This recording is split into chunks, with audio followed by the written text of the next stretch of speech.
Story 1. Betty Thomas.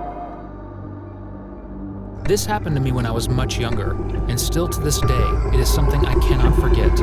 2 days before Christmas in 2016, my teenage sister and I had gone out for a friend's house party against our parents' wishes. Like typical teenagers, we snuck out of the house after our parents had gone to bed, and we waited for one of our friends who picked us up a few blocks from our house so the noise of the car would not wake our parents up. My friend, whom I'll be calling Eric, hosted the party.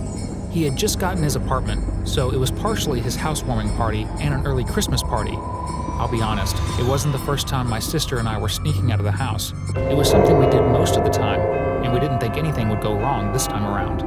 We arrived at the party around 11:30 p.m., and a couple of other teenagers were there too.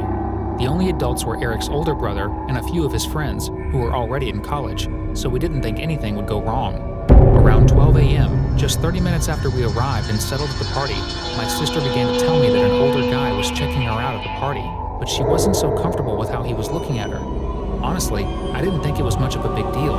My sister had always been someone who would make up stories to get attention or appear like she was always the only one the cool guys were constantly checking out, so I thought it was one of her made-up stories. An hour or so after my sister told me about the creepy guy, she excused herself and asked for directions to use the restroom. About 10 minutes later, I realized my sister was not back and had left her jacket on the couch next to me. It was freezing like hell, even with the house heater on, and after waiting for what seemed like another 5 minutes, I decided to go and look for her. On getting to the restroom she went to, I realized that the door was locked from inside, and when I called her name, she didn't respond. Out of instinct, I called her phone too, and it rang, but I didn't get a response from her. Afraid my sister could be in danger, I called a few friends to help open the bathroom door, but they broke it. To my greatest surprise, I found my sister unconscious on the floor, and the medium-sized bathroom window above her was open. When my sister returned to consciousness, she explained that the creepy guy she had told me about followed her into the bathroom and locked the door behind him. He tried to touch her inappropriately, but she kept struggling with him and had been shouting for help, but the music was too loud for anyone to hear. It wasn't until I started calling her name that the man pushed her in fear and he escaped through the window. She tried to describe the man to Eric's brother and his friends, but no one knew who he was, and they claimed they had never seen him before. We kept this a secret from our parents, and since then, we've stopped sneaking out. Though I'm glad I was able to step in and prevent that freak from abusing my sister, the thought of my sister being raped still frightens me whenever I think about it. I still wonder what kind of freak tries to rape a young teenage girl just 2 days before Christmas. Story 2. Frederick G. Christmas, for me, has always been that time of the year when I get to spend time with my family and see most of my friends and family I haven't seen the whole year. But on the Christmas of 2021, something happened that scarred me. It happened on the 21st of December. That day, a few of my friends who had just returned to our hometown to spend the festive period with their loved ones called and asked if we could hang out and catch up.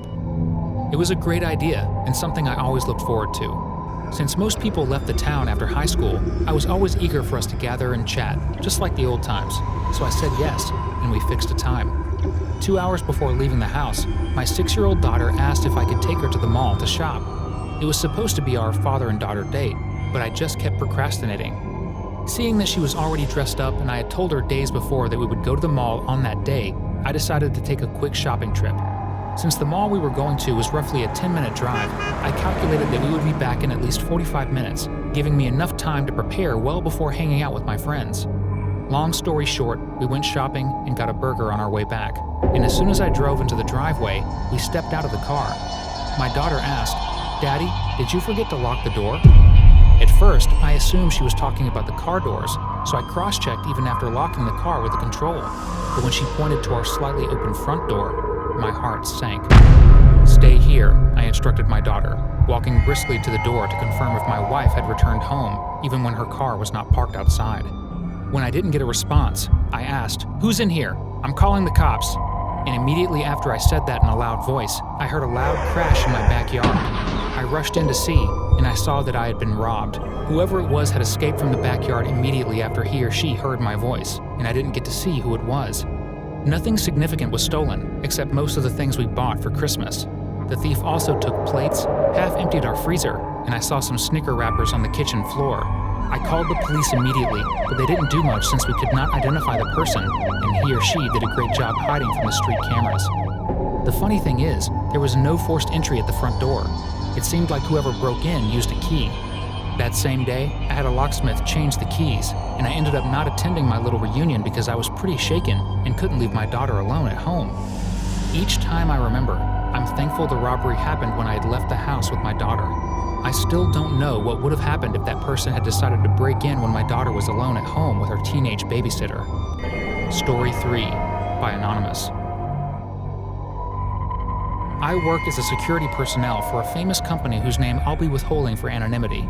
It was Christmas Eve, and I was working the night shift that day. My other colleague was supposed to come in by 6 a.m. the following day, but he called to inform me that he would be an hour late and that I should please stand in for him until he arrived.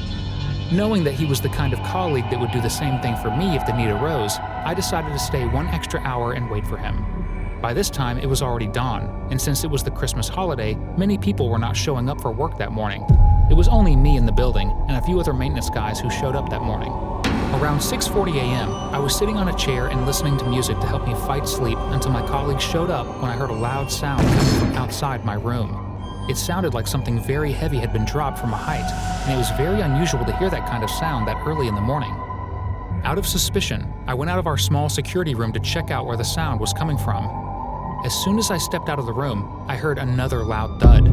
This time around, the loud thud led me directly to where the sound came from, and as soon as I got there, I saw someone throwing a heavy sack over the fence. There were already 2 filled-up sacks on my side of the wall, and he was attempting to throw the third. Immediately, I called the cops to report what I had seen before running back into the other side of the building to attack whoever the person was.